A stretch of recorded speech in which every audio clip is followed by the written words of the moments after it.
You are watching South Asia Newsline, and here are the top stories we are tracking for you on Tuesday, the 14th of July. India summons Iranian diplomat over killing of Indian seafarer. Rights report alleges Christians hit hardest in Pakistan's courts.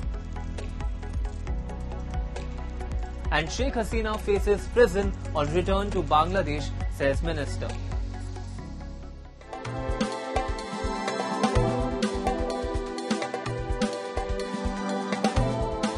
And now for all the details. India's Foreign Ministry on Tuesday summoned Iran's Deputy Ambassador Mohammad Hosseini and lodged a strong protest over Iranian missile attacks on two commercial vessels in the Strait of Hormuz that killed one Indian seafarer and injured several others. The attacks targeted the Emirati oil tankers MT Al-Bahia and MT Mombasa, carrying a combined crew of 46, including 30 Indians. India condemned the attacks on commercial shipping, saying such strikes endanger civilian lives and threaten free and safe navigation through international waterways. The Foreign Ministry also expressed deep concern over the escalating conflict in West Asia and called for an immediate end to violence and a return to dialogue and diplomacy to restore regional peace, stability, and uninterrupted maritime commerce. The West Asia conflict has intensified since the collapse of the fragile US-Iran ceasefire earlier this month, with fresh hostilities further raising tensions after Iran announced plans to close the strategically vital Strait of Hormuz. It has become, President Trump has said that the ceasefire is over. The MOU is over. So it's a very dangerous situation, and I think that you're right that they're trading assaults, and they say Kashim Island has been attacked, Bandar Abbas has been attacked, and other cities have been attacked, and Iran on their side is saying they're destroying the drone equipment that America has in the Gulf countries. I think it has real potential to go out of control. Moving on. India's Foreign Minister S. Jaishankar met UN Secretary-General Antonio Guterres in New York on Monday, where the two discussed key global developments, including the conflicts in West Asia, Ukraine and Sudan, while reaffirming the strength of India-UN cooperation. The meeting came as India formally launched its campaign for election as a non-permanent member of the UN Security Council for the 2028 to 2029 term. Addressing member states, Jaishankar said India's candidature comes at a time of rising global instability and presented the country's Shanti vision, securing holistic advancement through norms, trust and integrity as its guiding framework for promoting peace and multilateral cooperation.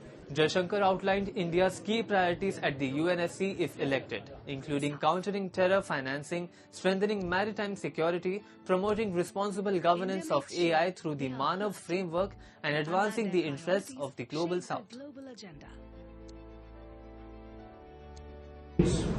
Even as the world strives to sustain growth and promote prosperity, some long-standing challenges continue to confront us.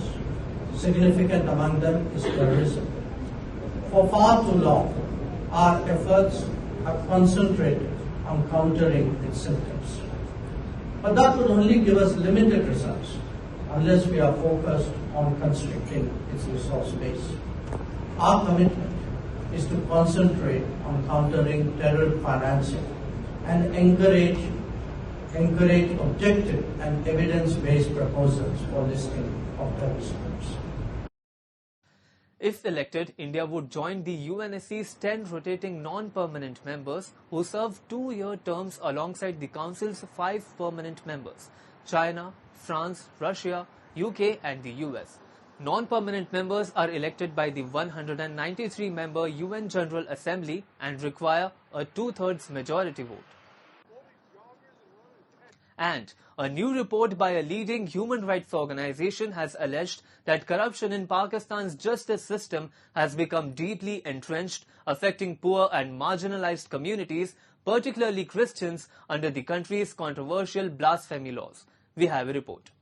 A joint report released by the International Federation for Human Rights and the Human Rights Commission of Pakistan has raised serious concerns over widespread corruption across Pakistan's judiciary. The report is based on interviews with judges, lawyers, journalists, academics and civil society activists. According to the report, poor Christians accused of blasphemy face some of the greatest challenges. Many work as sanitation workers or daily wage laborers and lack the financial resources to hire experienced lawyers. By July 2024, nearly 800 people were imprisoned on blasphemy charges, a significant increase over previous years. The report concludes that corruption has weakened judicial independence and compromised access to justice, especially for vulnerable communities.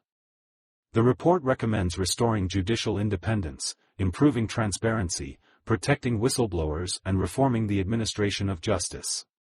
Pakistan has long been condemned internationally for discriminating against its religious minorities, which is manifested in various forms, including targeted violence, blasphemy accusations, abductions, curbs on practicing religion and forced conversion to Islam.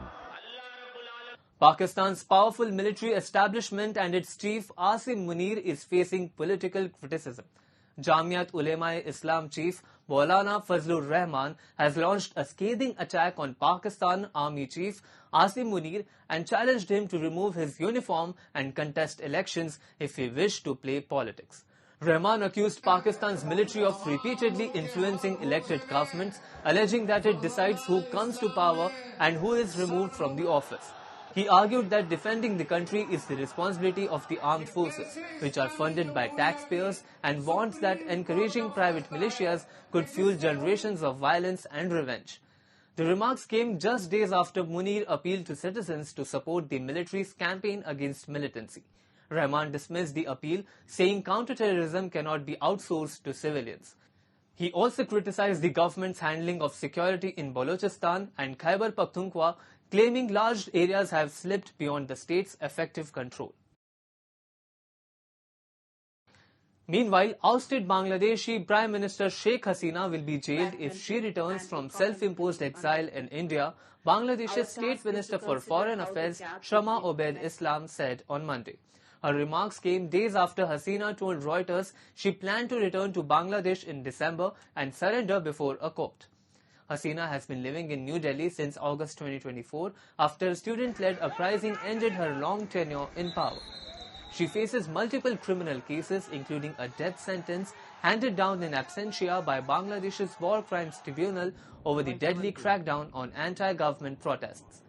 Hasina has denied all charges. Sheikh Hasina is a convicted criminal. If she surrenders, she will have to go to the jail and further legal proceedings will follow, Obaed said. Bangladesh's government has formally requested India to extradite Hasina, while New Delhi has said it is examining the request and remains committed to constructive engagement with Dhaka. In her interview to Reuters, Hasina said she would return voluntarily and urged her party leaders, many of whom remain abroad or in hiding, to come back and face trial together. Obaed described the appeal as an attempt to mobilize fugitive party members. And relentless monsoon rains have unleashed deadly floods and landslides across Bangladesh and India's northeast, leaving dozens dead and millions affected. As rising waters submerge homes and isolate communities, rescue teams are struggling to reach those in urgent need. A report.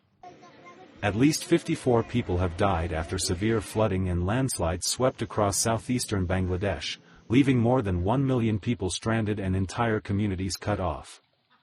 The coastal district of Cox's Bazar remains among the worst-hit regions, where landslides claimed several lives, including children, in Rohingya refugee camps last week.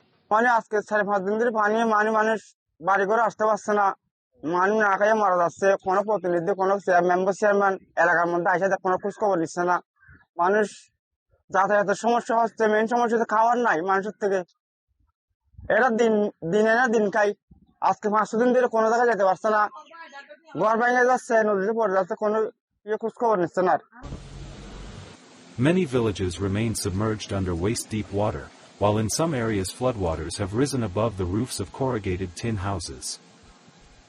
As rescue and relief efforts continue, many affected residents say aid has been slow to reach them and remains inadequate to meet their immediate needs. Minimum, প্রায় 12,000 থেকে 13,000 পর্যন্ত পরিবার পানিবন্দী এখনো সালসুসুই এবং ঘরের ভিতরে রোডগার্ডের বেহাল অবস্থা. Meanwhile, in neighboring India, heavy rains, and the release of water from the swollen Brahmaputra Dam triggered flash floods across parts of Assam. In Lakhimpur, homes were inundated and livestock swept away, while residents waded through floodwaters after rising river levels, fueled by rains in Bhutan. India's northeast experiences devastating monsoon floods and landslides almost every year. हम लोग का जितना था सब ले गया, घर भी हम लोग का डूब गया, अभी घर भी डूबने वाला है हम लोग का, रात तक डूब जाएगा होगा शायद, अभी पानी और ज्यादा आ रहा है. That's all in tonight's edition. We will see you same time tomorrow.